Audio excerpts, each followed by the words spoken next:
Hello, ஒரு குட்டி packing hall video பார்த்துடலாமா? ரீசெண்டாக நான் ஒரு சில பேக்கிங் சப்ளைஸ் எல்லாமே வாங்கியிருந்தேன். ஷாப்போட டீட்டெயில்ஸ், லொக்கேஷன் எல்லாமே வீடியோட எண்டில் சொல்கிறேன். கடைசி வரைக்கும் வீடியோ ஃபுல்லாக பாருங்கள்.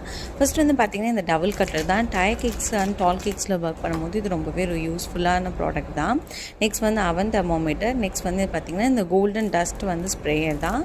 அப்புறம் பார்த்திங்கன்னா இந்த ஸ்டென்சில் நான் எக்ஸ்பெக்ட் பண்ண டிசைன் இல்லை, பட் இதுவும் நல்லா அதனால் வாங்கிட்டேன். ரேட் வந்து பார்த்திங்கன்னா 100 per piece. Next some golden packing industry, அதாவது டாக் காம்பவுண்ட்ஸ் எல்லாமே வாங்கியிருந்தேன். அதுக்கப்புறம் பேபி ஷவர் தீம்க்கு ஏற்ற மாதிரி ப்ளஞ்சர் கட்டர், அதுக்கப்புறம் வந்து பைப்பிங் பேக் மீடியம் தான் எனக்கு கிடச்சிது. நெக்ஸ்ட் வந்து பார்த்திங்கன்னா 1 kgல ஒயிட் ஃபாண்டன்ட் வெனிலா ஃப்ளேவர் இது வந்து வாங்கியிருந்தேன், சாக்லேட்டோடது. நெக்ஸ்ட்டு கப் கேக் மோல்ஸ், அது ஒரு செட் ஆஃப் 50 வரும். அதுக்கப்புறம் some toppers, mermaid and Mickey Mouse தீமில். நெக்ஸ்ட்டு குவில் டிசைன் எம்போசர், அதுக்கப்புறம் நைஃப் ஒரு பேக் வாங்கியிருந்தேன். நெக்ஸ்ட் வந்து பார்த்திங்கன்னா செரி க்ரஷ், ரொம்ப நாளாக எனக்கு கிடைக்காம இருந்தது, ஃபைனலாக ஐ காட் இட். நெக்ஸ்ட் வந்து பார்த்திங்கன்னா இந்த பர்ட்ஸ், ஃப்ளவர் பர்ட்ஸ் வாங்கியிருந்தேன், பார்க்கவே ரொம்ப நல்லா இருந்தது. தென் ஃபைனலாக some essence, isomalt, cake toppers, some gel colours, அப்புறம் கேக் பேஸ், அதுக்கப்புறம் கோல்டன் டஸ்ட் தனியாக வாங்கியிருந்தேன், சம் நாசல்ஸ். நான் இது எல்லாமே இடையில இருக்க சாய்னிக்கு பேக்கிங் சப்ளை தான் வாங்கியிருந்தேன். லொக்கேஷன் பின் பண்ணிங்க, செக் பண்ணி பாருங்கள்.